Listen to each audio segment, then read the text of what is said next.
बस बातें बंद, बस बस बस, बातें बंद।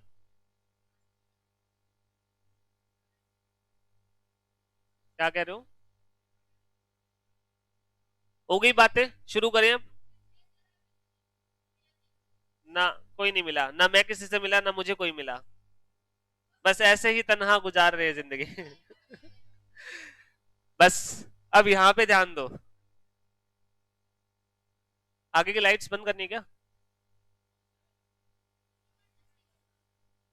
यहाँ पे कोई बटन नहीं, वहीं पे है, वो उस तरफ है। बस।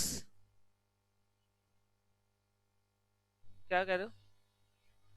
अच्छा, क्लास में मोबाइल चलाते हो? सबूत है अब तो।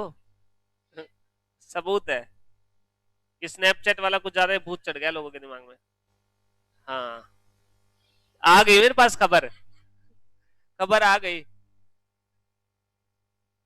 तो मेरे पास स्नैप के थ्रू नहीं आई, मेरा खबर ही आया है ना, उसको उसने इन्फॉर्मेशन भेजी थी। क्या? अच्छा, हो सकता है। पेन खबरी नहीं है, जिसके पास पेन है वो खबरी है। चलो स्टार्ट करते, बस बातें बंद। चैप्टर करे थे हम स्ट्रेटेजिक मैनेजमेंट का, कल मैंने आपको कुछ बेसिक बताया था। बस ललित बातें नहीं, कुछ बेसिक बताया था कि पहले कैसे बिजनेस हुआ करता था। पहले बार्टर सिस्टम होता था, गिने चुने लोग जो थे व्यापारी थे, हर कोई बिजनेस नहीं करता था, बड़े बड़े व्यापारी होते थे। बट आज के टाइम पे नंबर ऑफ बिजनेस भी बहुत ज्यादा हो गए हैं, उन बिजनेसेस की कॉम्प्लेक्सिटीज भी बहुत बढ़ गई है, पहले की तरह सिंपल मॉडल नहीं है। आज के टाइम पे बहुत कॉम्प्लेक्स रेवेन्यू मॉडल है कि सामने से देखने पे तो ऐसा लगेगा सब कुछ फ्री में कर रहे हैं, बट एक्चुअल में कोई स्ट्रेटेजी और ही काम कर रही होती है। तो आजकल बिजनेस वैसा नहीं रहा जैसे पहले था। ठीक है, जैसे फॉर एग्जांपल स्ट्रेटेजी का एक एग्जांपल लो तो जियो, जियो जो है सबसे हमारे सामने है, एक स्ट्रेटेजी जिसने लगाई और अचानक से मार्केट पूरा बदल दिया। सबने देखा है, बिल्कुल लाइव देखा है। उन्होंने बिल्कुल फ्री बांटी सिम, 1 डेढ़ साल तक बिल्कुल फ्री नेट दिया। वो कर क्या रहे थे उस केस में, उस टाइम पे कस्टमर एक्वायर। और एक बात सोचो, उन्होंने इतना फास्टली कस्टमर एक्वायर किए कि वो टॉप पे आ गए, मतलब वो नंबर ऑफ कस्टमर के हिसाब से भी टॉप पे आ गए, प्रॉफिटेबिलिटी में भी कितनी जल्दी कन्वर्ट हो गए। हालांकि आपको पता है जियो ने बिजनेस कब स्टार्ट किया था? 2010-11 के अराउंड स्टार्ट किया था उन्होंने, बट हमने 2015-16 में सुना, बिकॉज धीरे धीरे ट्रायल फेज पे था, बड़ी बड़ी सिटीज में पहले चल रहा था। ठीक है, अमन बात नहीं, कृतिका। तो स्पेक्ट्रम और का था, बट उन्होंने अपना काम जो है उस टाइम पे स्टार्ट कर दिया था। हाँ, धीरे धीरे करके उन्होंने काम करना स्टार्ट कर दिया था। हालांकि ये बात स्ट्रेटेजी की होती है। एक रिलायंस भी पहले कंपनी थी, रिलायंस भी टेलीकम्युनिकेशन में थी, किसी ने देखी थी रिलायंस की सिम, जिसकी रेंज बिल्कुल नहीं रहती थी। और एक जियो है, दोनों में फर्क क्या है? रिलायंस जो थी वो अनिल अंबानी की थी, रिलायंस जो थी वो अनिल अंबानी की थी, जियो मुकेश अंबानी की है। अनिल अंबानी ऑलरेडी बैंकरप्ट हो चुका है, बराबर प्रॉपर्टी मिली थी दोनों को जब बंटवारा हुआ, और उसने ऐसी स्ट्रेटेजी लगाई सब कुछ उड़ा दिया और इसने उसे कई गुना बढ़ा दिया। तो ये डिपेंड करता है कि आप कैसे बिजनेस को चलाते हो। तो उसके बाद हमने देखा था बिजनेस पॉलिसी क्या होती है। बिजनेस पॉलिसी क्या था? बिजनेस पॉलिसी जो रूल्स रेगुलेशन आप डे टू डे बिजनेस में फॉलो करते हो, जिसके बाद आपको दिक्कत नहीं रहती, सब कुछ सोच समझ के रैशनली ये डिसीजन लिए जाते हैं और बनाए जाते हैं, और बिजनेस को बेटर हैंडल करने में हेल्प करते हैं। उसके एग्जांपल मैंने आपको बताया था, जैसे कंपनी की क्रेडिट पॉलिसी होती है, उधार माल नहीं बेचेंगे, या कंपनी की पॉलिसी हो सकती है हेल्थ इंश्योरेंस से रिलेटेड, अलग अलग एरियाज में अलग अलग पॉलिसीज होती है। देन मैंने आपको एक चीज होमवर्क में रीड करने को दी थी, मीनिंग ऑफ मैनेजमेंट। कर लिया था रीड? क्यों? मैनेजमेंट वाला किस किसने रीड किया बताने एक बार, बस। बाकी सबने क्यों रीड नहीं किया? देखो ये थ्योरी का सब्जेक्ट है, साथ साथ करोगे तो ही बात बनेगी। ठीक है, जितना भी है, अगर आपने मैनेजमेंट वाला नहीं पढ़ा तो ऑब्वियस सी बात आपने पीछे वाला तो मतलब पढ़ा ही नहीं होगा बिल्कुल भी बात। ठीक है, क्या? हाँ बिल्कुल थ्योरी का सब्जेक्ट है, ये थ्योरी का सब्जेक्ट है, डेली पढ़ोगे तभी बात बनेगी। ठीक है, और ये मान के चलो कि ये जो पहला चैप्टर है, आज और कल 2 दिन में चैप्टर पूरा हो जाएगा, उसके बाद टेस्ट होगा, तो पढ़ना तो वैसे ही पड़ेगा, हर चैप्टर के बाद टेस्ट होगा, बिल्कुल ऑब्वियस सी बात है। बस आज और कल 2 ही दिन का है, अगला चैप्टर थोड़ा सा बड़ा है, 7-8 दिन लग जाएंगे, बाकी सारे चैप्टर ऐसे ही 3-3 4-4 दिन के चैप्टर, इतने बड़े बड़े हैं, अब आपके सामने है, देख लो कितना कंटेंट है ना। ऐसे में नहीं करना, मैं सिर्फ खत्म कर रहा हूं, आप तो ऐसे कह रहे हो जैसे बस आप ऊपर ऊपर से करवा रहे हो, बस जल्दी जल्दी करवा के नक्की कर रहे हो। मेन बात मैंने आपको कल भी बताई थी, लगवा लो चाहे 2.5 महीना, बाद में आईटी में टाइम नहीं बचेगा। ये ज्यादा सिंपल है, सब्जेक्ट भी इतना टाइम कंज्यूमिंग नहीं होना चाहिए, ठीक है। तो मैं कोई ऐसा नहीं करा कि बहुत जल्दबाजी में करा रहा हूँ, जो अप्रोप्रिएट टाइम लगना चाहिए, जो चीजें आपको पता होनी चाहिए, उसके हिसाब से करवा रहा हूँ। आपको रीडिंग लेकिन करनी पड़ेगी साथ साथ, ठीक है। तो कल वाला थोड़ा ही था, इसलिए आज मैं छोड़ रहा हूँ। कल से जो है मैं यही सिस्टम करूंगा, पीछे से कोई भी सुनूंगा भी, ठीक है, कोई भी पॉइंट सुन लूंगा। आपको जस्ट सिंपल बताना है, ऐसे नहीं कि इंग्लिश में सुनाना है आपको, बस आपको उसका मीनिंग बताना पड़ेगा वो क्या था। ना सुनाया ना पढ़ा तो मैं क्लास से बाहर निकाल दूंगा, ठीक है। तो मैनेजमेंट वाले से स्टार्ट करते हैं। मैनेजमेंट का मतलब जो होता है, मैनेजमेंट जब आप वर्ड देखते हो तो उसके दो मीनिंग निकल सकते हैं। वो जो ग्रुप ऑफ पीपल जो कंपनी को चला रहे हैं उसे भी मैनेजमेंट कहते हैं, और जो वो काम कर रहे हैं क्या उसे भी मैनेजमेंट कहते हैं या नहीं। तो दो टाइप से आप उसे डिफाइन कर सकते हो, as a group of people या as a group of act, या फिर आप कह सकते हो जो पर्टिकुलर टास्क जो किए जाते हैं वो भी आपके पास मैनेजमेंट ही कहलाते हैं, ठीक है। तो पहली बात, key group in an organisation in charge of its affairs. एक की ग्रुप होता है ऑर्गेनाइजेशन का जो उसके अफेयर्स का इंचार्ज होता है, जिसे सारा काम संभालना होता है, ठीक है। चीफ ऑर्गन भी कह सकते हो, सबसे मेन ऑर्गन है that brings together, integrate or disorganized resources of manpower, money, material and technology into a functioning whole। इसका मतलब है कि आपके पास मैनेजमेंट का ही काम है, जो अलग अलग बिखरे हुए रिसोर्सेज हैं उन्हें कैसे इकट्ठा करना है, कैसे उन्हें बेस्ट वे में यूटिलाइज करना है, ठीक है। अगर मैनेजमेंट ही ना हो कोई तो फिर कैसे काम चलेगा, चल ही नहीं सकता। मैनेजमेंट ही बताती है कब क्या बनाना है, जब पैसे की जरूरत होगी तो पैसा वो लेके आएगी, सेल कैसे करवानी है, कैसे प्रोडक्शन करना है, कैसे इंप्लॉइज हायर करने, वो सारा काम किसका होता है, मैनेजमेंट का होता है। तो ओवरऑल बिजनेस को बिजनेस मैनेजमेंट बताती है, ठीक है। बिजनेस में आप देखोगे कि पैसा भी लगा होता है, मैन पावर भी है, कैपिटल एसेट्स भी लगाई गई है, सबको मिलाने से बात नहीं बनती। जैसे मैं अभी एग्जांपल दे रहा था, यहां पे मैंने आपको एग्जांपल दिया रिलायंस का और जियो का।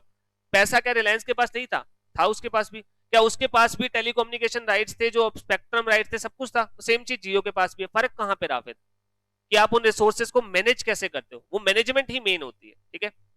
Then survival and success of an organisation depends to a large extent to the competency and character of management. Management के ऊपर डिपेंड करता है काफी हद तक एक बिजनेस का सर्वाइवल, हालांकि 100% भी नहीं कह सकते, ठीक है।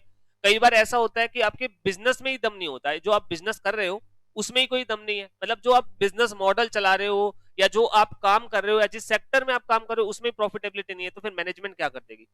जब कंपनी के पास रिसोर्सेज नहीं होंगे तो मैनेजमेंट क्या कर देगी। लेकिन अगर सब कुछ होने के बाद भी आप फेल हो रहे हो तो इसमें किसकी गलती है, मैनेजमेंट की। तो मैनेजमेंट बहुत इंपॉर्टेंट पार्ट होता है। As a group of people देखोगे तो ऐसे भी डिफाइन कर सकते हो, या दूसरी तरफ set of inter related functions या प्रोसेस भी इसे कहा जा सकता है। कुछ पर्टिकुलर टास्क, उन टास्क को जो मैनेज करने का काम है उसे भी आप मैनेजमेंट कह सकते हो। 5 फंक्शन है अपने ऑलरेडी पढ़े हुए, planning, organising, staffing, directing and controlling. पढ़े हुए हैं सभी ने बिजनेस स्टडी में, वही 5 फंक्शन है, वही चीज है। आपका पूरा सब्जेक्ट ही था शायद, एक सेमेस्टर तो शायद आता ही सारा मैनेजमेंट है, तो वही चीज है। दो टाइप से डिफाइन कर सकते हो, आइदर ग्रुप ऑफ पीपल और ग्रुप ऑफ फंक्शंस कह सकते हो, ठीक है। Management is a influence process to make things happen. Management में आप जो है कह सकते हो इन्फ्लुएंस प्रोसेस है। इन्फ्लुएंस प्रोसेस मतलब आप सामने वाले को मोटिवेट करते हो अंदर से कुछ काम करने के लिए, तो आप कह सकते हो कि इन्फ्लुएंस प्रोसेस है कुछ करवाने के लिए, या कोई भी चीज आप कर रहे हो, कोई भी काम एक्टिविटी आप सामने वाले से करवा रहे हो, वो सब कुछ आपका क्या है, मैनेजमेंट का ही पार्ट होता है, ठीक है। तो यहां से आपको सिर्फ इतना ध्यान रखना है कि मैनेजमेंट को 2 सेंसेस में डिफाइन किया जा सकता है। अगर आपसे क्वेश्चन पूछा जाए कि व्हाट इज मैनेजमेंट, तो आप सबसे पहली लाइन यही लिखोगे कि मैनेजमेंट को 2 सेंसेस में डिफाइन किया जा सकता है। Number first group of people, फिर उसके बारे में थोड़ा सा एक्सप्लेन कर दोगे, और दूसरा ग्रुप ऑफ टास्क या ग्रुप ऑफ फंक्शंस कह सकते हो, फिर उसके बारे में एक्सप्लेन कर दोगे, ठीक है।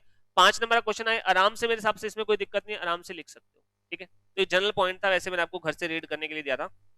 अच्छा, कंटेंट आपका ये काफी है, मैं जस्ट रीडिंग इसलिए कह रहा हूं ताकि आपको थोड़ी सी लैंग्वेज समझ में आ जाए, कैसे लिखनी है, कुछ और लाइंस मिल जाए, ठीक है। हाँ, एक आधी लाइन आपको लगे अच्छी है तो वो भी आप डाल सकते हो, ठीक है। तो बाकी सफिशिएंट एग्जाम के हिसाब से जो मैंने आपको लिखवा रखा है, ये नोटिंग में है आपके पास।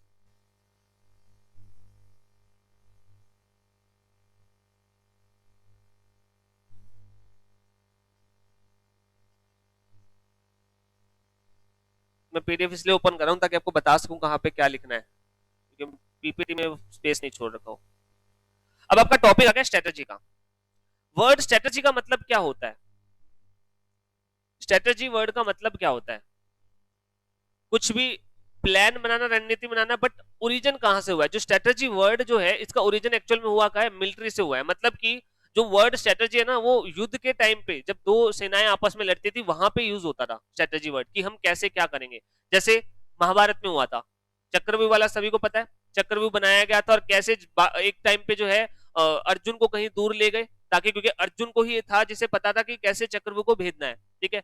तो कौरव सेना ने सोचा कि अर्जुन को ही अकेले को पता है, तो हम अर्जुन को युद्ध से दूर ले जाते हैं एक ऐसी जगह पे, क्योंकि जब युद्ध हुआ था बहुत बड़े इलाके में हुआ था, एंटायर जो पूरा कुरुक्षेत्र है उस पूरे के पूरे एरिया में हुआ था, तो उसे हम काफी दूर ले जाते हैं ताकि वो यहाँ पे आ ना सके, और जब तक वो दूर कहीं पे लड़ रहा होगा तब तक मैं यहाँ पे जो है हम खत्म कर देंगे, क्योंकि चक्रव्यूह एक ऐसी स्ट्रेटजी होती है जिसमें आप सामने वाली कितनी बड़ी सेना उसे इजीली डिफीट कर सकते हो। तो वहां पे उन्होंने ये स्ट्रेटजी बनाई, और ये क्या एक रणनीति थी या नहीं, अर्जुन को जानबूझ के दूर किया गया, क्यों, ताकि कोई और हो ही ना जो इसको भेज सके। बट देन उन्होंने देखा कि अभिमन्यु एक और है, ठीक है, तो फिर उन्होंने ये सोचा कि अभिमन्यु तोड़ देगा लेकिन अभिमन्यु को नहीं निकलने देंगे, बाकी सबको रोक देते हैं, तो फिर वो एक स्ट्रेटजी लगाई गई। तो कहने का मतलब क्या है, आप अपने सामने वाली जो सेना थी उसे हराने के लिए स्ट्रेटजी बनाते थे, ठीक है। तो स्ट्रेटजी का जो मेन ओरिजिनेशन होता है, आप कह सकते हो कि स्टार्टिंग हुई है, या ये वर्ड कहां पे मोर फ्रिक्वेंटली यूज होता ना, वो आपके जो युद्ध की सिचुएशन होती थी वहां पे यूज किया जाता था, कि आप अपने कॉम्पिटिटर को कैसे हराओगे, या आप कैसे सिचुएशंस को ओवरकम करके आप अपने कॉम्पिटिटर को हरा सकते हो, ठीक है। जैसे अभी जो फिलहाल चल रहा है रशिया यूक्रेन, उसमें भी कहा जाता है कि रशिया वैसे कोई साइड नहीं ले रहा रशिया की, जस्ट वो इलेबोरेट करने के लिए कि रशिया ने एक बहुत बड़ी गलती की, उनकी एक स्ट्रेटजी में डिफेक्ट था। पहली बात तो उन्होंने ये सोचा था कि हम 2 या 3 दिन में एंटायर यूक्रेन पे कब्जा कर लेंगे, ये उनकी बहुत बड़ी भूल थी कि उन्होंने अपने कॉम्पिटिटर को कम माना, ठीक है। ये बिजनेसेस में भी गलती होती है जहां पे हम अपने कॉम्पिटिटर को कम मानते हैं, ठीक है। दूसरा, उन्होंने एक गलती कर दी कि उन्होंने स्ट्रेटजी गलत लगा दी।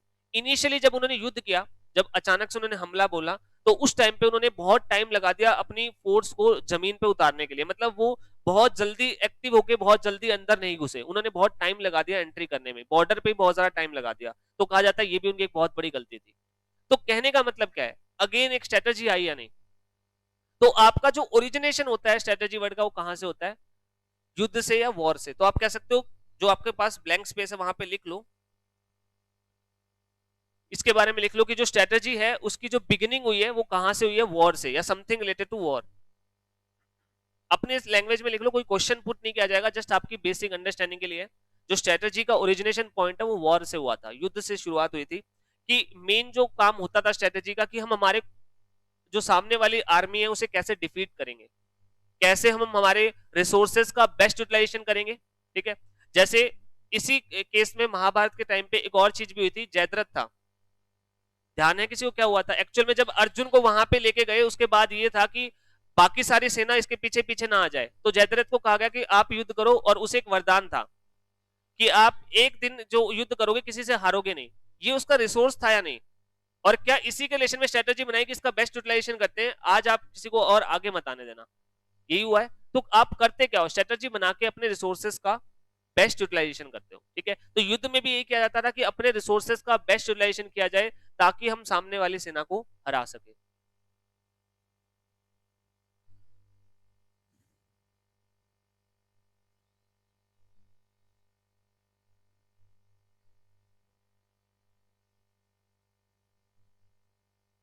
तो स्ट्रेटजी जो वर्ड है वो बेसिकली वॉर से इमर्ज हुआ है, आप कह सकते हो, जिसमें आप अपने कॉम्पिटिटर को कैसे हराएं, अपने रिसोर्सेज का बेस्ट यूटिलाइजेशन कैसे करें, और इवन क्या इस चीज का फर्क पड़ता है यानी कि युद्ध किसके देश में हो रहा है, किसके एरिया में हो रहा है, फर्क पड़ता है या नहीं। अब जैसे यूक्रेन में अगर युद्ध हो रहा है तो जो लोकल जानकारी है सारी वो किसको है, यूक्रेन को, क्या उन्हें इस चीज का फायदा मिलेगा या नहीं मिलेगा। तो ये सारी चीज स्ट्रेटेजी के अंदर कंसिडर की जाती है, ठीक है। ये है स्ट्रेटेजी का ओरिजिनेशन कैसे हुआ। बट हमें क्या पढ़ना है, क्या हमें युद्ध वाली स्ट्रेटेजी पढ़नी है, हमें कौन सी स्ट्रेटेजी पढ़नी है, हमें तो बिजनेस स्ट्रेटेजी पढ़नी है, हमें कौन सा पाकिस्तान पे हमला करना है। वैसे कौन कौन इस चीज के पक्ष में है कि पाकिस्तान पे हमला करके जो है कश्मीर को पूरा ले लिया जाए। तो पहले वाला पड़ा है उसमें क्या हो रहा है, कोई फायदा नहीं। देखो युद्ध जब भी होता है ना, वो दोनों ही देश जो भी लड़ते, दोनों देश का अभी दिख रहा है सारी दुनिया के लिए कितना नुकसानदायक है। निकल निकल जो है एक मेटल होता है, कल कल में उसका रेट 100% बढ़ गया, एक दिन में 100% डबल रेट हो गया उसका। बताओ, कुछ नहीं कमाए, मेटल में कौन ट्रेडिंग करता है बताओ, बड़े लेवल पे की जाती है वो। हाँ तो बहुत ज्यादा बढ़ने लगा ना, मतलब सभी को इंपैक्ट झेलना पड़ता है। तो युद्ध कोई फायदेमंद सिचुएशन नहीं होती, ना होना ही अच्छा रहता है, ठीक है। तो हमारा जो मेन कॉन्सेप्ट है वो है बिजनेस स्ट्रेटेजी। बिजनेस स्ट्रेटेजी का मेन मकसद क्या होगा, यहाँ पे जो वॉर वाली स्ट्रेटेजी उसका मेन मकसद क्या था, कॉम्पिटिटर को कैसे हराएं, अपने रिसोर्सेज का बेस्ट यूटिलाइजेशन कैसे करें। क्या सेम इक्वली सिचुएशन बिजनेस में भी एप्लीकेबल होती है? नहीं होती है, बस फर्क इतना है कि वहां पे आप गोला बारूद बंदूक लेके निकलते हो, यहाँ पे आप अपनी दिमाग की पावर लेके निकलते हो, आप अपनी स्ट्रेटजीज, आप अपनी पॉलिसी लेके निकलते हो सामने वाले को हराने के लिए। जैसे जियो ने जब बिल्कुल फ्री में बांटना शुरू किया, तो वहां पे क्या वो अपने जो है नुकसान कर रहे थे या फिर वो कुछ और प्लान लेके बैठे थे? कोई शॉर्ट टर्म का प्लान तो नहीं था, उनका एक लंबा टाइम का प्लान था कि चलो 2 साल हमारा नुकसान हो जाए, लेकिन उसके बाद हम जो है अच्छी कमाई करेंगे। इसका एक और बेस्ट एग्जांपल बनता है जोमेटो। जोमेटो को बने कितने साल हो गए हैं, आज तक वो एक भी बार प्रॉफिट में नहीं आया, हर साल लॉस में है। ठीक है, वो हर साल लॉस कर रहा है, कभी 1000 करोड़ का, कभी 800 करोड़ का, कभी 1200 करोड़ का, 1200 करोड़ रुपए का लॉस ईयरली, और फिर भी काम चला रहे हैं। 8-10 साल हो गए, क्यों कर चला रहे हैं? उनका एक लंबे टाइम का प्लान है, उन्होंने भी एक दिमाग में प्लानिंग सोच रखी कि धीरे धीरे हमारे कस्टमर बेस को बहुत बड़ा कर लेंगे। ठीक है, कस्टमर बेस बड़ा होगा तो ऑब्वियसली बात है वॉल्यूम ज्यादा बिकेगी, तो ऑटोमेटिकली हम प्रॉफिट में आ जाएंगे। जो सेम चीज जियो ने सोची थी, हालांकि जियो के केस में उन्होंने 1 या 2 साल में ही बहुत जल्दी अपने आप को प्रॉफिट में कन्वर्ट कर लिया। ठीक है, 2019 में शायद वो प्रॉफिट में आ भी गए थे, जबकि जोमेटो को 10 से 12 साल हो गए। वो डिपेंड करता है आपका बिजनेस मॉडल कैसा है और आपके कैसे और एक्सपेंसेस भी लग रहे हैं। जियो के फेवर में एक चीज बहुत अच्छी जो गई थी, वो उसके लिए क्या थी, जहां पे बाकी सारी कंपनीज थी, वोडाफोन हो, आइडिया हो, बीएसएनएल हो, इन सब ने सीक्वेंशियली ऊपर ऊपर आए थे। वो 2G था, फिर 3G आया, फिर 4G आया। अब आपके हर रेंज के लिए आपको स्पेक्ट्रम खरीदने होते हैं, जिसकी आपको पेमेंट करनी होती है। ठीक है, लाइसेंस लेने होते हैं, तो उसकी काफी हैवी पेमेंट करनी होती है। तो पहले इन कंपनीज ने 2G की पेमेंट की, उसे वसूल करेंगे, फिर उन्होंने इतने में 3G आ गया, 3G की वसूल करनी पड़ी, और 3G आए कुछ ही दिन हुए थे, इतने में 4G आ गया, अब इन्हें 4G में आना पड़ा, तो इन्हें पीछे वाली कॉस्ट रिकवर करनी थी। जबकि जियो की स्टार्टिंग कहां से हुई थी? क्या कभी जियो की 2G 3G सुनी है आपने? उन्होंने लॉन्च ही 4G से किया, तो उनके पास वो पीछे वाली फिक्स कॉस्ट रिकवर करने की कोई दिक्कत ही नहीं थी। तो आप अपनी स्ट्रेटजी बनाते हो, और वो जो स्ट्रेटजी होती है वो 1 महीने 2 महीने के लिए नहीं होती, वो लंबे टाइम की होती है कि आप 5 साल 10 साल बाद अपने आप को कहां देखना चाहते हो। जियो ने भी यही सोचा था, जिस टाइम पे बिजनेस स्टार्ट किया उन्होंने कहा 1 या 2 साल 3 साल फ्री बांटते हैं, आज से 10 साल बाद की सोचो जब हमारे पास इतने सारे कस्टमर हो गए। अभी भी आप प्लान पूरा देख नहीं पा रहे, अभी भी आपको लग रहा है ठीक है प्रॉफिट में आ गए, बट आप अब ये सोचिए, क्या जियो आने से पहले यही रेट था इंडिया में इंटरनेट का, या फिर डेटा का, या फिर कॉल्स का? ये रेट था आपका जो है 1-1 जीबी का, बहुत हैवी रेट था इंडिया में। पूरे वर्ल्ड में इंडिया में सबसे सस्ता नेट मिलता है, पूरे वर्ल्ड में इंडिया का नेट सबसे सस्ता है। इतनी गुंजाइश है, इसे 3 या 4 गुना इजीली बढ़ाया जा सकता है। तो सोचिए वो अभी प्रॉफिट में है, अब यूजर बेस को सभी को आदत लग चुकी है। अब आप अपने आप से देख लो, अगर आपको कहा जाए कि आपको नेट नहीं मिलेगा पूरा दिन, क्या निकाल लोगे?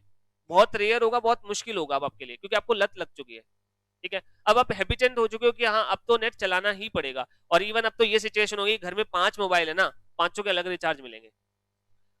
अब महसूस नहीं हो रहा, देखो चालू कहां से हुआ था, शायद पहला जो उनका था वो 399 के अराउंड का था, जो शुरू में स्टार्ट हुआ था 399 का जो है प्रोडक्ट लॉन्च किया था 84 डेज के लिए। 399 से 499 पे आए, 499 से 599 पे आए, और अब ये 700 प्लस जा चुके हैं, 720 के अराउंड का हो रहा है धीरे धीरे करके, पता नहीं, ठीक है 719, धीरे धीरे करके बढ़ाया। लेकिन कहीं पे हमने हमारा कंजम्पशन कम नहीं किया, बिकॉज हमें क्या लगा यार 50 रुपए तो बढ़ रहे हैं, 100 रुपए तो बढ़ रहे हैं, करते करते देखो 400 से वो लगभग डबल तो ऑलरेडी कर चुके हैं, और महसूस भी नहीं हो रहा लोगों को, क्योंकि अब वो उसके आदी हो चुके हैं। यही चीज होगी अब थोड़ी देर में और डबल कर देंगे।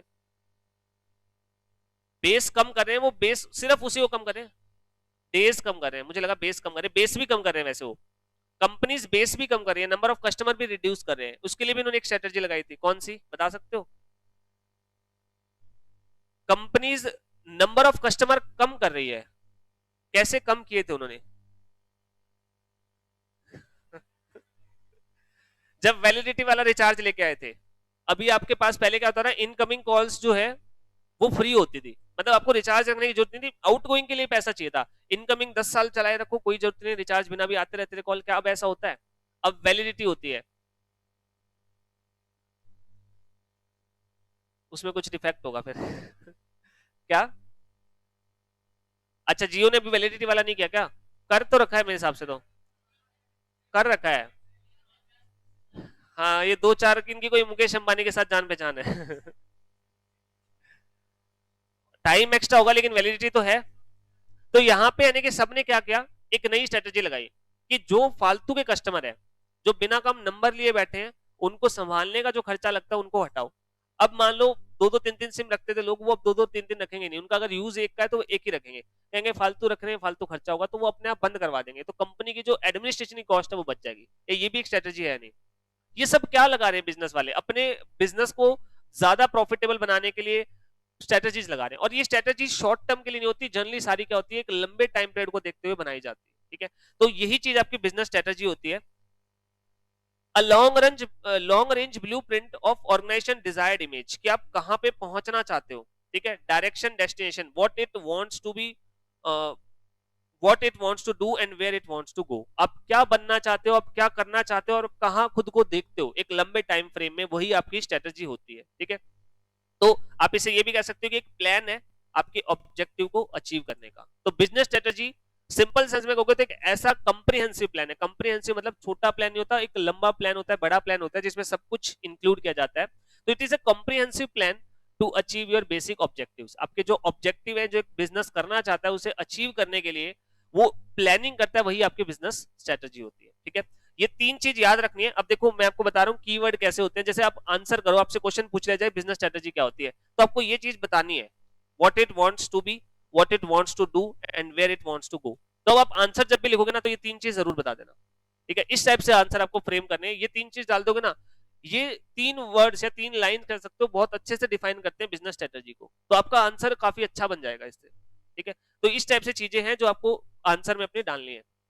हालांकि लिमिटेड कंटेंट ही है, मैंने इस टाइप से ही दिया है आपको कि आपका एक आंसर प्रॉपर बन जाए। ठीक है, बट कुछ वर्ड ऐसे होते हैं जो जरूर इंक्लूड करने हैं। ठीक है, तो ये होती है आपकी बिजनेस स्ट्रेटेजी। इसकी कुछ कॉमन कैरेक्टरिस्टिक है। पहली बात, हमेशा ये लंबे टाइम के लिए बनाया जाता है, तो ये लॉन्ग रेंज एक्शन प्लान होता है, लंबे टाइम के लिए होता है। दूसरा, कॉन्शियसली सब कुछ सोच समझ के अच्छे से जो है डिसाइड करके फिर ही तैयार किया जाता है। क्योंकि कोई चीज जब आप लंबे टाइम के लिए बना रहे हो, उसे आप जल्दबाजी में बिना सोचे समझे नहीं लगा सकते। आपको प्रॉपर प्लानिंग के साथ ही उसे एग्जीक्यूट करना होता है। ठीक है, और दूसरा, फ्लेक्सिबली डिजाइन। फ्लेक्सिबल होता है। फ्लेक्सिबल क्यों होता है, अब आप सोचो, फ्लेक्सिबल बनाने का रीजन क्या है? ताकि वो चेंज हो सके। आप 5 साल की 10 साल की प्लानिंग एक साथ अगर बना रहे हो, तो उसमें फ्लेक्सिबिलिटी का होना जरूरी है। ठीक है, क्योंकि अगर आपने उसे फ्लेक्सिबल नहीं बनाया, उसमें रिजिडिटी होगी, और रिजिडिटी होगी तो फिर आप सिचुएशन के हिसाब से उसे बदल नहीं पाओगे।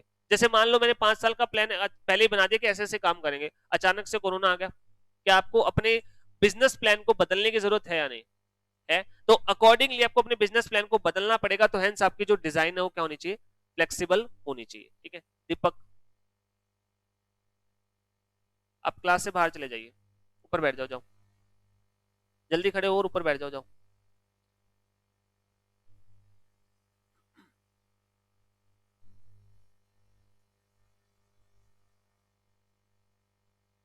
तो आपके पास जो कैरेक्टर, जो आपकी स्ट्रेटजीज है, वो कॉन्शियसली और फ्लेक्सिबली डिजाइन होती है। Third, focus on identifying opportunities. Obvious सी बात है, आपका मेन मकसद होगा स्ट्रेटजीज को इस्तेमाल करके जो अपॉर्चुनिटीज मार्केट में दिख रही है उसे कैप्चर करना। जब जियो ने लॉन्च किया, तो जियो ने क्या देखा कि इंडिया का टेलीकॉम सेक्टर बहुत बड़ा है और बहुत ही अंडर यूटिलाइज्ड भी है। बिकॉज जिस टाइम पे जियो आया था 2014-15, उस टाइम पे एक इतना अच्छा मौका था, बिकॉज उस टाइम पे स्मार्टफोन आने स्टार्ट हुए थे, मतलब लोगों की पहुंच में वो आने स्टार्ट हुए थे, बिकॉज धीरे धीरे करके लोग खरीदना शुरू कर रहे थे उसे। और ऑब्वियस सी बात है, नेट का यूज कब होगा? जब स्मार्टफोन होंगे। तो अपॉर्चुनिटी देखी कैसे देखी रिलायंस ने, कि यहां पे उन्होंने देखा कि अभी इंडिया में धीरे धीरे करके लोग स्मार्टफोन खरीद रहे हैं, और स्मार्टफोन चाहिएगा तो नेट की भी जरूरत पड़ेगी, ऑब्वियस सी बात है। अब नेट है तो हम नेट में आते हैं। ठीक है, तो उन्होंने 9-10 में वो चीज आइडेंटिफाई कर ली कि धीरे धीरे लोगों का जो है मोमेंटम शिफ्ट हो रहा है। अब लोग जो है स्मार्टफोन की तरफ जा रहे हैं। उससे पहले का जो पीरियड था वो आपने नहीं देखा, वो नोकिया का पीरियड था। वहां पे नोकिया के फोन चलते थे हर टाइप के, नोकिया के इतने सारे वेरिएंट आते थे, और सारे के सारे मल्टीमीडिया सिंपल फोन होते थे। वो कोई एंड्रॉइड फोन नहीं होते थे, सिंपल वाले फोन होते थे। एक तरफा मार्केट था नोकिया का। ठीक है, नोकिया के बराबर में कोई नहीं था। बट 2008-9 के बाद ये धीरे धीरे शिफ्ट होने लगा कि धीरे धीरे एंड्रॉइड फोन इंडिया में मार्केट में आने लगे। शुरू में माइक्रोमैक्स वगैरह के आए थे। ठीक है, जो सस्ते भी थे, इतने महंगे भी नहीं थे, और सैमसंग के माइक्रोमैक्स, सैमसंग, इन्होंने, हाँ, सैमसंग गैलेक्सी जो सबसे ज्यादा फेमस हुआ था, तो वहां पे आने स्टार्ट हुए। 2009-10 के राउंड आपके एंड्रॉइड फोन आने लगे, तब उन्होंने देखा कि हाँ आज जरूरत नहीं है, लेकिन आज से 10 साल बाद की सोच रहे थे वो कि हाँ फ्यूचर में नेट का बहुत कंजम्पशन होगा, हम आज से काम करना शुरू कर देते हैं। एक दिन में कभी बिजनेस नहीं बनता, आपको फ्यूचर नीड के हिसाब से उसे डेवलप करना पड़ता है। इतनी सारी कंपनी आज इलेक्ट्रिक व्हीकल सेगमेंट में काम कर रही है। ईवी, आपने सुना होगा न्यूज में, ईवी ईवी चल रहा है हर जगह पे। क्या आपको लगता है वो 1 या 2 साल में इलेक्ट्रॉनिक व्हीकल आ जाएंगे? नहीं, वो 2025 के बाद आएंगे, कम से कम भी 5 से 7 साल आराम से लगेंगे। लेकिन क्या उसके लिए काम आपको आज करना पड़ेगा या नहीं? तो हमेशा ये आपके पास लंबे टाइम के लिए होता है, आप फ्यूचर की अपॉर्चुनिटीज को ढूंढते हो और उसके हिसाब से काम करते हो। ठीक है, नेक्स्ट, आप स्ट्रेटेजी इस टाइप से बनाते हो कि अपने चैलेंजेस और थ्रेट्स को बेटर वे में कंट्रोल कर सको, या बेटर वे में आप उन्हें जो है फेस कर सको।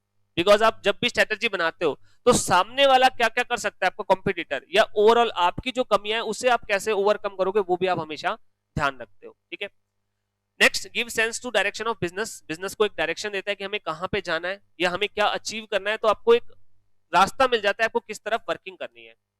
अच्छा, ये पॉइंट इंपॉर्टेंट है, not an alternative to good management. मैं कहता हूं मैंने A1 स्ट्रेटेजी बना दी, क्या सिर्फ स्ट्रेटेजी बनाने से मैनेजमेंट को आप निकाल सकते हैं? क्या स्ट्रेटेजी कभी मैनेजमेंट का सब्स्टिट्यूट हो सकती है? कभी नहीं। स्ट्रेटेजी आपने अच्छी बना दी, उसे एग्जीक्यूट भी करना पड़ेगा, और उसे एग्जीक्यूट करने के बाद टाइम टू टाइम चेंज भी करता रहना पड़ेगा। तो कभी भी एक अच्छी स्ट्रेटेजी अच्छे मैनेजमेंट का सब्स्टिट्यूट नहीं हो सकती। आपको अच्छी स्ट्रेटेजी बनाने के बावजूद भी एक बहुत अच्छी मैनेजमेंट भी चाहिएगी। ठीक है, ऑल्दो आपने प्लान बना लिया कि ठीक है जियो का 1 साल 1.5 साल फ्री में बांटेंगे सबको, बाद में हम धीरे धीरे करके मार्केट कैप्चर कर लेंगे, लेकिन ये प्लान बनाया है कि इसको प्रॉपरली एग्जीक्यूट करना और एग्जीक्यूशन के बाद उसको जो है यूज करना एज अपॉर्चुनिटी, वो भी जरूरी है या नहीं? तो हेंस आपके पास एक अच्छी मैनेजमेंट का होना जरूरी है। स्ट्रेटजी कभी भी उसका ऑल्टरनेट नहीं हो सकती। क्या मैं कह रहा हूं, आपकी जो स्ट्रेटजी है वो कभी भी एक अच्छे मैनेजमेंट का सब्स्टिट्यूट नहीं हो सकती। आप ये कह दो कि हमने अच्छी स्ट्रेटजी बना ली, अब मैनेजमेंट में किसी बंदे को ले आओ, बात नहीं बनेगी। जैसे फॉर एग्जांपल मैं आपसे कह दूं कि हमने जो है नोट्स अच्छे बना लिए, पढ़ाई करें ना, क्या कभी काम बनेगा? नहीं। आपके पास जब आपने स्ट्रेटजी अच्छी बनाई है तो उसे इंप्लीमेंट करने के लिए टीम भी अच्छी चाहिएगी ही चाहिएगी। ठीक है, तो ये चीज है यहाँ पे कि आपके पास कभी भी स्ट्रेटजी एक अच्छी मैनेजमेंट का सब्स्टिट्यूट नहीं हो सकती। Next, strategy can never be perfect, flawless and optimal. Obvious सी बात है, कोई भी स्ट्रेटजी कभी परफेक्ट नहीं हो सकती। आज से 3 साल 4 साल पहले जब बड़ी बड़ी कंपनीज ने अपनी स्ट्रेटजी बनाई थी, क्या किसी को पता था कोरोना आ जाएगा? किसी को नहीं पता था। तो अचानक से भी चीजें होती हैं, तो कभी भी कोई आपकी स्ट्रेटजी परफेक्ट हो ही नहीं सकती। दूसरा, एक और वजह है कि सामने वाला क्या एक्शन लेगा वो आपको नहीं पता, क्योंकि स्ट्रेटजी दोनों ही चीजों के लिए होती है, ओवरऑल बिजनेस के लिए भी होती है, कंपटीटर को फेस करने के लिए भी होती है। एयरटेल ने, वोडाफोन आइडिया ने अपनी बहुत अच्छी स्ट्रेटजीज बना रखी थी। क्या उन्हें पता था 2015 में जियो आके सब कुछ फ्री कर देगा? वो तो अपना आराम से वसूल कर रहे थे लोगों से अच्छा रेट, लेकिन उन्हें नहीं पता था कि जियो आके बिल्कुल फ्री में बांटना स्टार्ट कर देगा। तो उन्हें नहीं पता क्या होगा अचानक से। ठीक है, तो इसलिए हमें कभी भी पता नहीं होता क्या होने वाला है, तो हमारी कभी भी स्ट्रेटजी परफेक्ट नहीं हो सकती। इसलिए आपके पास हमेशा कंटीजेंसी का ध्यान में रखना जरूरी है, यानी कि आपके पास प्लान बी का होना जरूरी है। प्लान बी सभी को पता है, मतलब रियर सरकमस्टांस, यानी कि अचानक से कोई सिचुएशन आ जाएगी तो क्या आपका तरीका रहने वाला है। तो हमेशा एक प्लान बी होना जरूरी है। और लास्ट पॉइंट, और ये इंपॉर्टेंट पॉइंट है, इसे हम आगे फर्दर डिस्कस करेंगे। आपकी स्ट्रेटजी पार्टली प्रोएक्टिव होती है, पार्टली रिएक्टिव होती है। आप कभी भी आगे के लिए सब कुछ पहले से डिसाइड करके नहीं रख सकते। कुछ ऐसे डिसीजन भी होंगे जो आपको एट टाइम लेने पड़ेंगे, जैसे कोरोना के केस में लिया गया।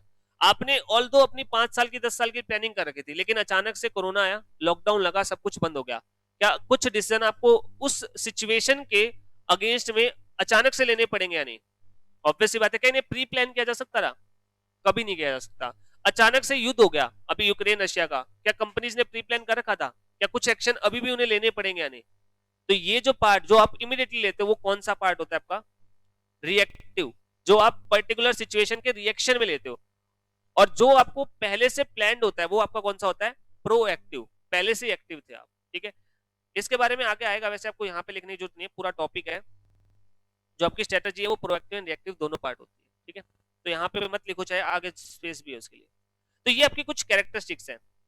आपके लंबे टाइम के लिए होती है स्ट्रेटजीज, फ्लेक्सिबल होती है ताकि चेंज किया जा सके, पार्टली प्रोएक्टिव पार्टली रिएक्टिव होती है। इस टाइप से बनाई जाती है कि अपॉर्चुनिटीज का मैक्सिमम इस्तेमाल कर ले और अपनी थ्रेट्स को और आपकी जो कमियां हैं उन्हें आप बेटर वे में फेस कर सको। तो ये कुछ चीजें हैं जो आपको ध्यान रखनी है। और एक चीज ये भी कि आपकी कितनी भी अच्छी स्ट्रेटजी हो, आपको मैनेजमेंट तो अच्छी फिर भी चाहिए। ठीक है, अब एक छोटा सा पॉइंट है, difference between policy and strategy. आप बताओ क्या डिफरेंस है, आपके हिसाब से क्या डिफरेंस है पॉलिसी में और स्ट्रेटजी में?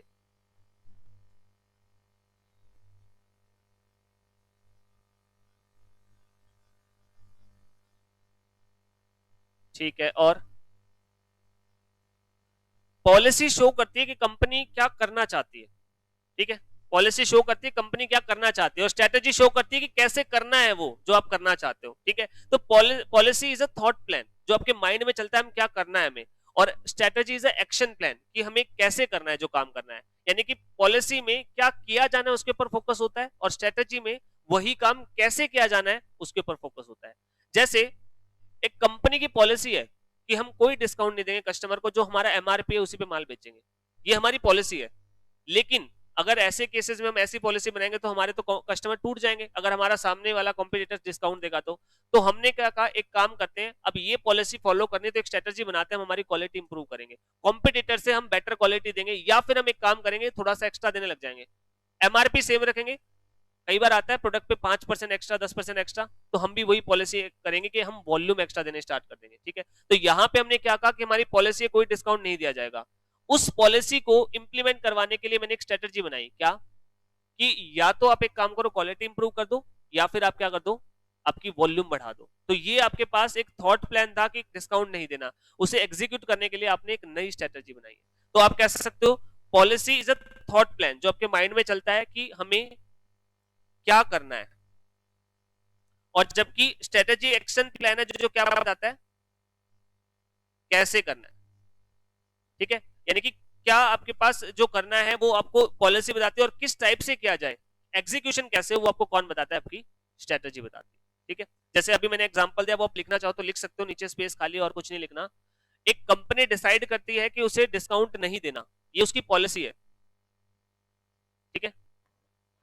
No discount shall be given to the customer, it is the policy of a company.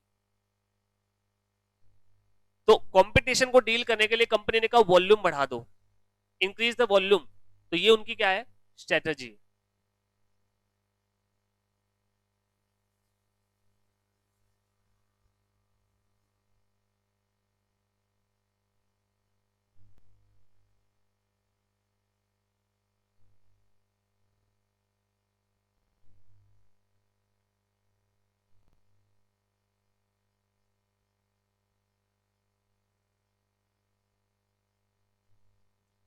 कर लिया सभी नोट्स? आप अपनी लैंग्वेज में जैसे भी लिखना चाहो लिख सकते हो। अल्टीमेटली ये सब्जेक्ट एक ऐसा सब्जेक्ट है जहां पे आपकी अंडरस्टैंडिंग ज्यादा मायने रखेगी, आप बाद में अपने हिसाब से आंसर भी फ्रेम कर सकते हो, ठीक है।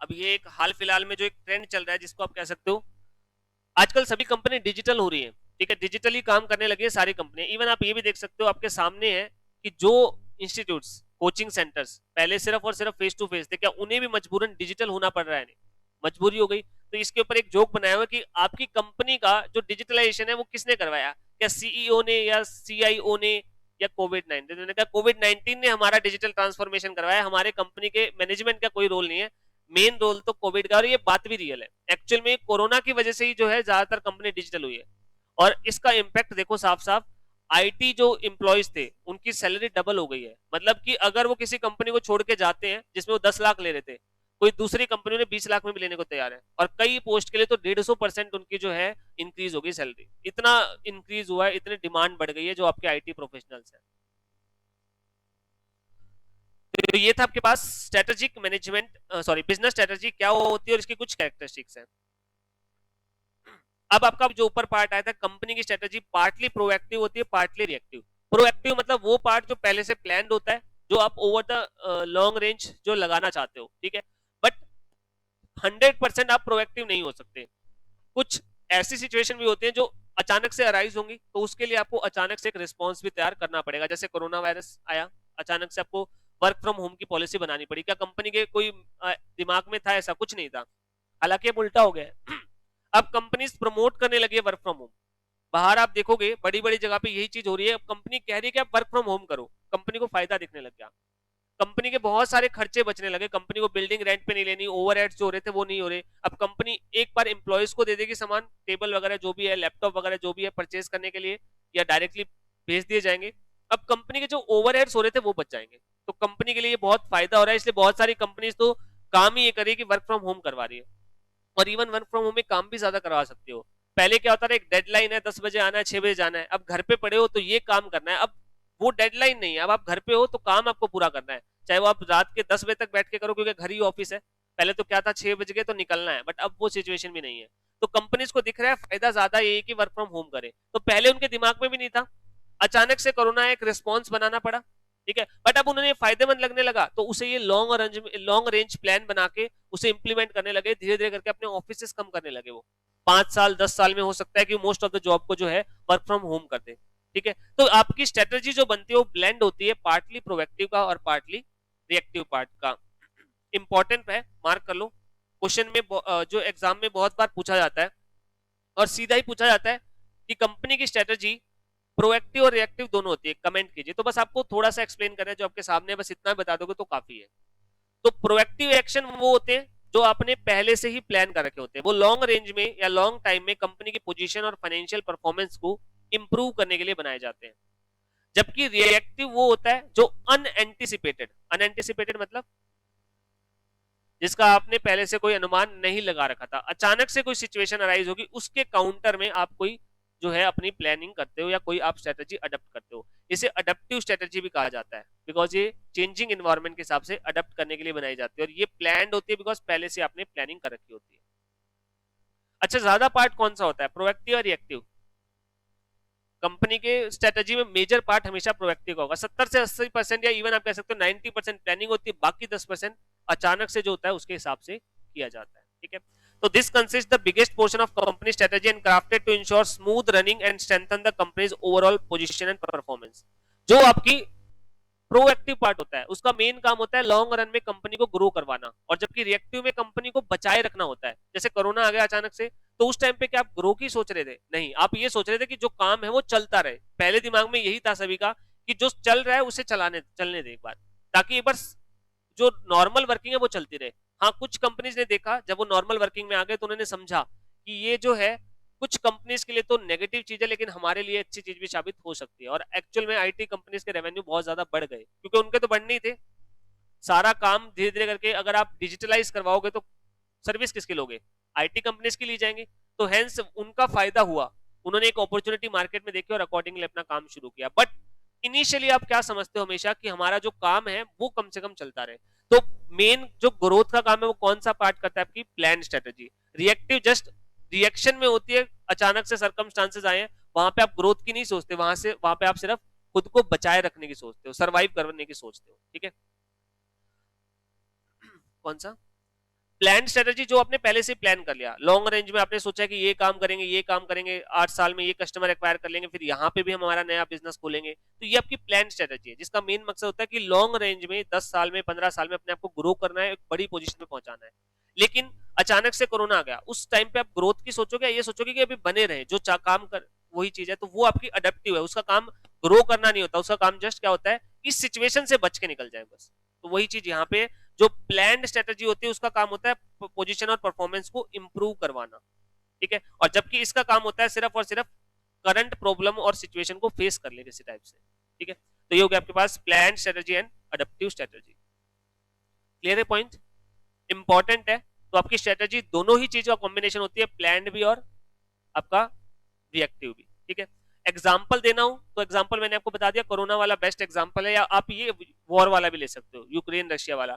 जो कंपनीज ऑयल पे बहुत ज्यादा डिपेंडेंट थी, या जिनके पास रशिया से या यूक्रेन से माल आता था, उन्होंने तो लॉन्ग रेंज में ही सोचा आता रहेगा माल, लेकिन अब अचानक से कोई कॉन्टिजेंसी प्लान भी उन्हें एग्जीक्यूट करना पड़ेगा या नहीं। यही पॉइंट हम ऊपर भी पढ़ रहे थे, जब भी स्ट्रेटेजी बनाओ तो आपके पास प्लान भी होना जरूरी है। जैसे अब उन्हें प्लान भी एग्जीक्यूट करना पड़ेगा, ठीक है। ऐसी सिचुएशन के लिए वैसे पूरे ओवरऑल वर्ल्ड में भी ऑयल के रिजर्व बना रखे हैं, अलग से सभी देशों ने अपना एक कोटा बना रखा है, उससे वो कंट्रीब्यूट करते हैं, ताकि एक्सट्रीम सिचुएशन में अगर तेल ना मिल पाए तो यहां से यूज किया जा सके, शॉर्ट टर्म में प्राइसेस को बढ़ने से रोका जा सके, ठीक है। तो ये प्लान भी होता है, ठीक है। तो वही चीज अब होगी, आप कोई भी एग्जांपल लिखना चाहो लिख सकते हो, ठीक है। चाहे आप कोरोना वाला ले लो, चाहे आप ये वॉर वाला भी ले सकते हो, इसमें कोई दिक्कत नहीं है। जो कंपनीज लंबे टाइम के लिए प्लान बनाए बैठे थे उन्हें भी अपने इन सिचुएशन की वजह से प्लान चेंज करने पड़े, तो इन सिचुएशन की वजह से जो वो अब नई स्ट्रेटेजी बनाएंगे वो कौन सा पार्ट होगा आपका, रिएक्टिव। और जो पहले से बने हैं जिन्हें वो एग्जीक्यूट करते रहेंगे वो कौन सा होगा, प्रोएक्टिव या प्लान।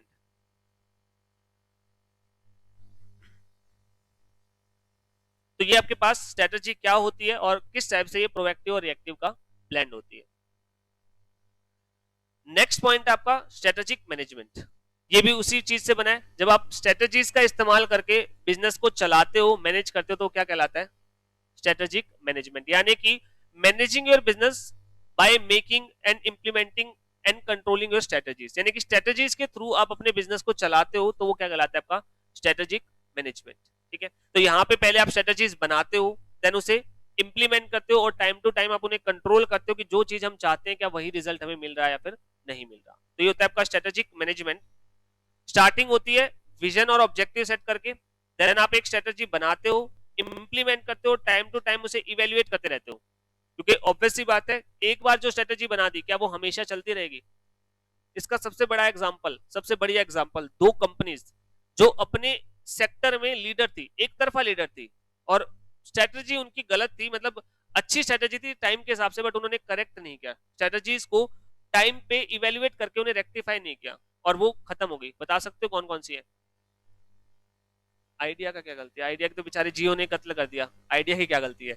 एक नोकिया और दूसरी नोकिया भाई कौन? एक वैसे वो दूसरा वाला एग्जांपल आप दे नहीं सकते, आपने सुना नहीं होगा।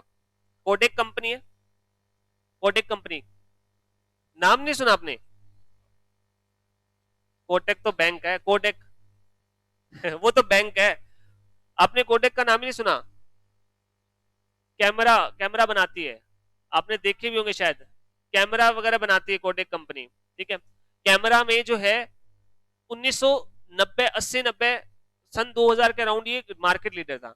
कैमरा का मार्केट, मैंने वैसे एक पीपीटी डाली, अगले चैप्टर में आएगी, आपको कैमरा का मार्केट देखने को मिला जिसमें कैसे ट्रांसफॉर्मेशन आया, मैं आपको ओवरऑल बता देता हूं। पहले हमारे वो दूसरे वाले कैमरा होते थे जिसमें आप पहले फोटो खींचते थे, फिर उसकी रील नेगेटिव निकलती थी और उसे आपको प्रिंट करवाना होता था। तो 1980-90 में उनका बहुत ज्यादा क्रेज बढ़ गया अचानक से, और उस टाइम पे एक ही सप्लायर था, कोडेक। कोडेक इतनी ज्यादा मार्केट में थी, ये मान लो कि 80-90% मार्केट उनके पास था। 80-90% मार्केट बहुत मायने रखता है। LIC जो आज इतनी बड़ी इंश्योरेंस है ना, उसके पास भी 65% मार्केट शेयर है, तब सोचो 80% 90% होना कितना ज्यादा होता है। तो इनके पास एक तरफा मार्केट था, लेकिन धीरे धीरे हुआ क्या, जब वो कैमरास जो पहले होते थे रील वाले, उनकी जगह पे फिर वो दूसरे कैमरा आने लगे, डिजिटल कैमरा वाले, जिसके अंदर ही फोटो खिंच जाती है। ठीक है, जिसमें आपको नेगेटिव निकालना होता है, चिप के अंदर डेटा स्टोर होता रहता है जिसे आप बाद में कॉपी कर सकते हो। तो बाद में वो डिजिटल कैमराज आए, जहां पे ये नेगेटिव वाले कैमरा से डिजिटल कैमरा आए, कोडेक ने ध्यान नहीं दिया, उन्होंने इग्नोर किया इस चीज को, इस टेक्नोलॉजी को। उन्हें लगा कोई दिक्कत नहीं, हमारे कैमरा अच्छी क्वालिटी वाले हैं, हमारा काम चलता रहेगा। लेकिन एक कस्टमर के पॉइंट ऑफ व्यू से सोचिए, उसे बार बार दुकान पे जाके अपने उन नेगेटिव को वापस फोटो बनवाना पड़े, और एक उसके पास डिजिटली फोटो, कौन सा बेटर है? डिजिटल वाला हाथों हाथ दिख भी जाएगी अच्छी आई या नहीं, और सस्ती भी पड़ेगी। तो कस्टमर वहां पे शिफ्ट हो गए। कोडेक ने अपनी स्ट्रेटेजी नहीं बदली, उन्होंने सोचा हमारी जो लंबे टाइम की स्ट्रेटेजी है वो चलने देते हैं। फेल करना था या नहीं? हो गया फेल। नोकिया ने भी यही किया, उन्होंने सोचा हमारे फोन अच्छी क्वालिटी के, इतने अच्छे हैं कि किसी को फेंक के मारो, दीवार के मारो, चल जाते हैं वापस। होता रहा, गिर जाता रहा, बैटरी बैटरी सब कुछ अलग हो जाता रहा, अलग अलग पुर्जा, लेकिन जोड़ दो ऑन हमेशा मिलेगा। अभी ये गिरा के देख लो एंड्रॉइड फोन, एक बार नीचे गिरने के बाद ये होगा यार पता नहीं चलेगा या नहीं चलेगा, मतलब पता क्या पता इसकी स्क्रीन टूट गई हो। नोकिया वालों ने इस चीज के ऊपर ध्यान दिया कि क्वालिटी अच्छी हो, ठीक है, लॉन्गेटिविटी के ऊपर ध्यान दिया। लेकिन जब एंड्रॉइड पे मार्केट शिफ्ट हुआ, उन्होंने कोई ध्यान नहीं दिया। अगेन स्ट्रेटेजी फेलियर है या नहीं?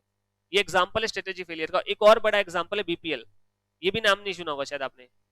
बीपीएल, बीपीएल की टीवीज आती थी, बीपीएल टीवी, टेलीविजन, बीपी की टीवी आती थी, टेलीविजन आते थे, इतनी अच्छी क्वालिटी होती थी, उनकी कलर क्वालिटी बहुत अच्छी होती थी, लेकिन उनके आते थे सीआरटी वाले टीवी। सीआरटी मतलब वो मोटे वाले बक्से।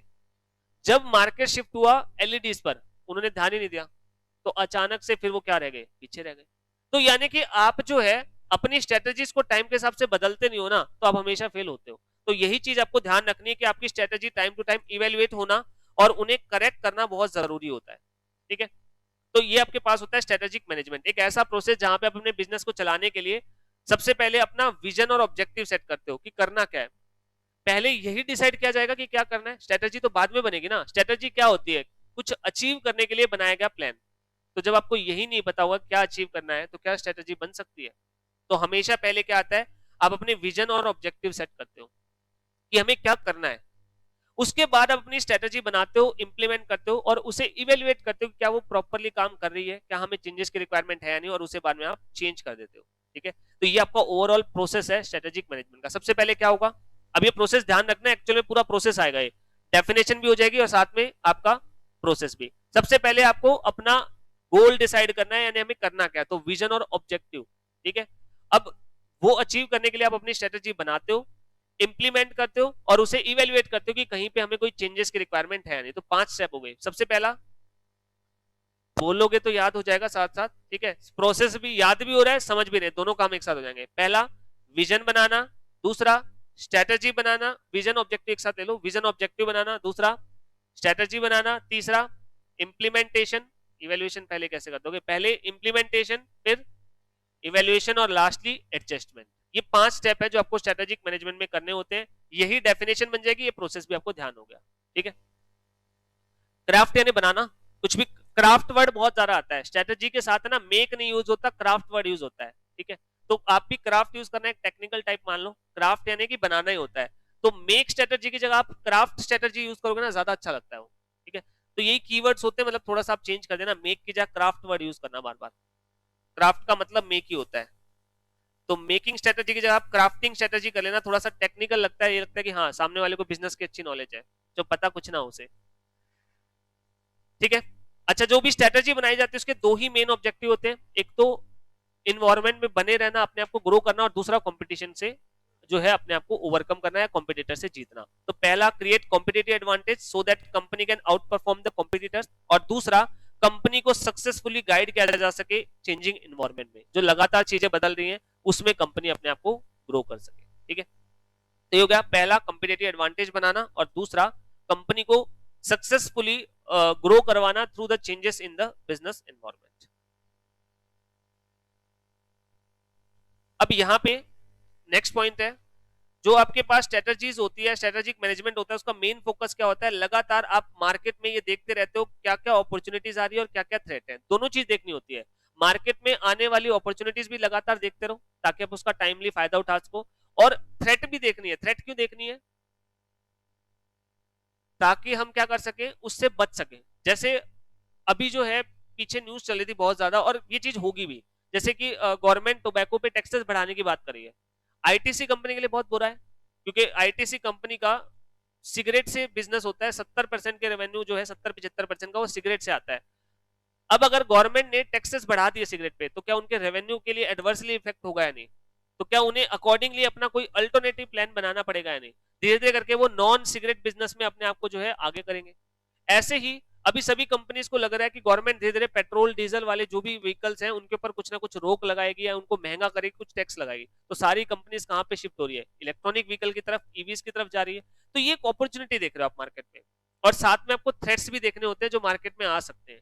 तो थ्रेट्स को भी परसीव करके रखना है ताकि आप उनको भी अकॉर्डिंगली अपने प्लान के अंदर जो है फेस करने का तरीका सोच सको। तो स्ट्रेटेजिक मैनेजमेंट का मेन फोकस ये होता है कि अपॉर्चुनिटी और थ्रेट को देखते रहे और अपनी स्ट्रेंथ और वीकनेस को भी देखते रहे। अगर आप ध्यान से देखोगे तो ये क्या चीज दिख रही है आपको, स्वोट एनालिसिस। क्या था स्वोट एनालिसिस, स्ट्रेंथ, वीकनेस, अपॉर्चुनिटी और थ्रेट। ठीक है, तो आप अपनी स्ट्रेंथ और वीकनेस को देखो, मार्केट में मिलने वाली अपॉर्चुनिटी और थ्रेट्स को देखो, ताकि आप अपनी स्ट्रेंथ का मैक्सिमम यूटिलाइजेशन करके मार्केट में जो अपॉर्चुनिटीज है उसको सबसे ज्यादा तरीके से, बेस्ट तरीके से यूटिलाइज कर सको। ठीक है, तो ये आपके पास आपके स्ट्रेटेजिक मैनेजमेंट का मेन फोकस होता है। आज के लिए इतना ही। तो स्ट्रेटेजिक मैनेजमेंट वाला है, आपको ये जो पॉइंट है इंपॉर्टेंस, ये आपको घर से पढ़ के आना है। ठीक है,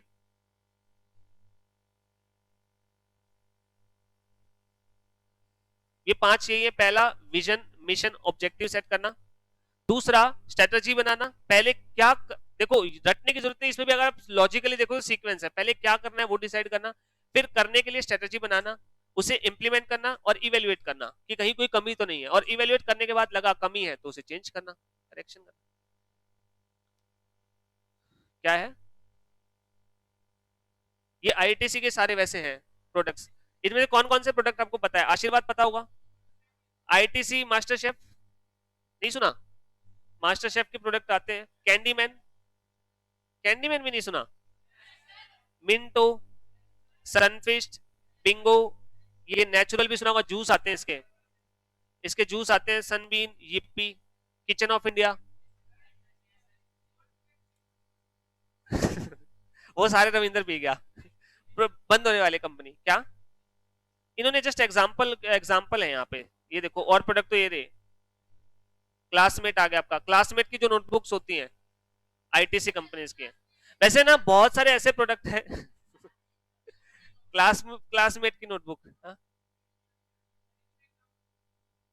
सुपीरिया, वैसे बहुत सारे ऐसे ब्रांड होते हैं जिसका हमें पता नहीं, जैसे बीच में एक पार्ले की एड आई थी, आपने देखी हो तो, जिसमें वो बताते थे कि ये चीज भी पार्ले बनाती है, ये चीज भी पार्ले बनाती है।